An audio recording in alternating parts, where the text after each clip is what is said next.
नमस्कार जय जगन्नाथ। एई भिडियो रे आमे छोट पिलांग पई गांधी जयंती उपरे एक सुंदर भाषणटीए लेखिबा। सम्माननीय सभापति महोदय, पूज्य गुरुजी और गुरुमा वृंद एवं एठारे उपस्थित थिबा मोर सहपाठी गण, छोट बड़ भाई और भौणी माने, आज हेउची अक्टोबर 2 तारिख गांधी जयंती। एही दिन रे मते किछि कहिबार सुजोग मिलिथिबारु मु निजको धन्य मने करुछि। आम जातिर पिता महात्मा गांधींका जन्म वार्षिक को गांधी जयंती रूपे पालन करा जाए। तांकर पिलादिन नाम थिला मोहनदास करमचंद गांधी। से थिले ईश्वर विश्वासी, सत्यवादी एवं कर्तव्य निष्ठा। मात्र 13 वर्ष बयसरे से कस्तूरबांको विवाह करथिले।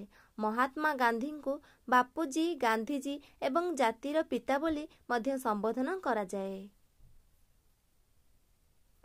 गांधीजी असहयोग आंदोलन, आईन अमान्य आंदोलन और भारत छाड़ आंदोलन आदिर नेतृत्व नेइथिले।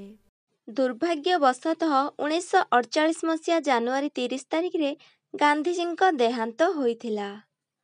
एही पवित्र अवसर रे आमर चिरस्मरणीय नेताजी बापूजींका उद्देश्य रे हृदयरु श्रद्धांजलि ज्ञापन करिबा संगे संगे मोर वक्तव्य शेष करुछि। जय हिंद। भिडियोटी भल लागिथिले चैनल को सब्सक्राइब करी भिडियोटी को लाइक शेयर करदेबे।